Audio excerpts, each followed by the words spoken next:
علم کو پھیلانے میں، دین کی تبلیغ میں ساری زندگی لگا دی، یہاں تک کہ اپنا پیدائشی وطن کوئی نہیں چھوڑتا تھا، مگر غوث اعظم کے بیٹوں نے اپنا بغداد چھوڑ دیا، کوئی ہندوستان نکل گئے، کوئی دوسری طرف نکل گئے، کوئی عرب کے خطوں میں نکل گئے، یعنی جس زمین میں پیدا ہوئے اس زمین کو خیرباد کہہ دیا، الگ الگ خطوں میں پھیل کے اسلام کی تبلیغ کے لیے نکل گئے۔ یہ ہے اسلام کی تبلیغ کا نشہ، اور یہ ہے مقصد حیات پہ نظر، اور یہ ہے اللہ رب العزت کا ڈر، یہ ہے مصطفیٰ کی سچی محبت۔ زمیں کی بات کیا عنبر نبی نبی بولے،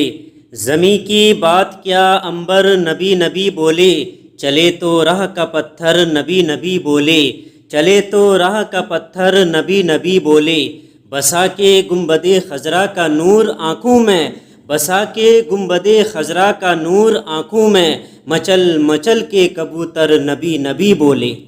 دوستو، امید ہے کہ آپ سب اللہ پاک کے فضل و کرم سے شاد و آباد ہوں گے، اچھے ہوں گے، ٹھیک ہوں گے۔ اللہ پاک ہم سب کو اپنے حفظ و امان میں رکھے، اور ہم سارے مسلمانوں کو اللہ پاک نماز پنجگانہ پابندی سے ادا کرنے کی توفیق عطا فرمائے، سیرت مصطفیٰ پر زندگی گزارنے کی توفیق عطا فرمائے۔ مولا تبارک و تعالی عالم اسلام کی حفاظت فرمائے۔ دوستو، زندگی میں کامیابی کیسے حاصل کرے؟ تو آپ تمامی دوستوں سے گزارش ہے کہ مفتی ڈاکٹر شہریار رضا صاحب کے اس خوبصورت بیان کو سن کر آپ تمامی حضرات اپنی زندگی کو خوبصورت بنا سکتے ہیں۔ جی ہاں دوستو، بہت ہی خوبصورت بیان ہے، اور آپ سب سے گزارش ہے کہ روزانہ نئے نئے بیانات کو سننے کے لیے آپ سب مجھے لازمی فالو کیجئے، ویڈیو کو بھی لائک کر دیجئے، اور دوستو اس بیان کو ثواب کی نیت سے دوسروں تک ضرور پہنچائیے۔ آئیے سنتے ہیں قرآن و حدیث کی روشنی میں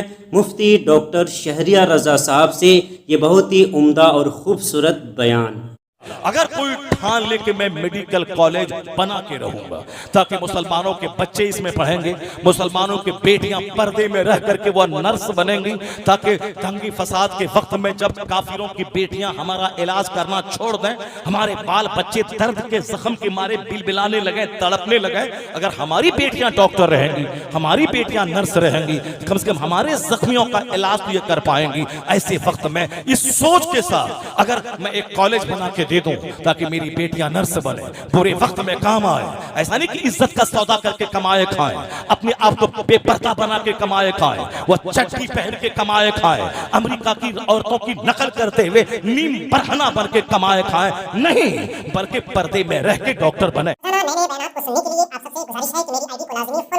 پردے میں رہ کے نرس بنے تاکہ قوم کی خدمت کرے، سماج کی سیوا کرے۔ ایسا کرنے میں کون منع کر سکتا ہے؟ جب پردے میں رہ کے ایک عورت عالمہ بن سکتی ہے، اپنی عزت کی حفاظت کر کے ایک عورت ڈاکٹر کیوں نہیں بن سکتی ہے؟ وہ نرس کیوں نہیں بن سکتی ہے؟ البتہ عزت کا سودا کر کے نہیں، عزت کا تحفظ کر کے، عزت بچا کے ایسا کام کر سکتی ہے۔ میں کہنا چاہتا ہوں اس بندے نے ٹھان لیا کہ مجھ کو میڈیکل کالج بنانا ہے، چاہے بھیک مانگنا پڑے، چاہے دوسروں کے سامنے در در کے ٹھوکریں کھانا پڑے، چاہے آدمی دو چار تماچا مارے پھر بھی مجھ کو اس کے پاس جانا پڑے، وہ مجھ کو دھتکار کے دروازے سے بھگا دے پھر بھی چندہ لینے کے لیے جانا پڑے۔ اگر یہ جنون سما لے گا، یا تو میڈیکل کالج کی راہ میں میری جان چلی جائے، میں مر جاؤں، یا پھر میڈیکل کالج بن کر کے تیار ہو جائے، اگر یہ جنون چڑھا لیتا ہے وہی بندہ سکسیسفل اور کامیاب ہو جاتا ہے۔ کیونکہ بڑا پلان لے کر جانے کے لیے جنون چاہیے، اور بڑا پلان لے کر جانے کے لیے عشق چاہیے، بڑا پلان لے کر جانے کے لیے آگے پیچھے کچھ نہ سوچے، پلان اچھا چنے، اچھا گول بنائے،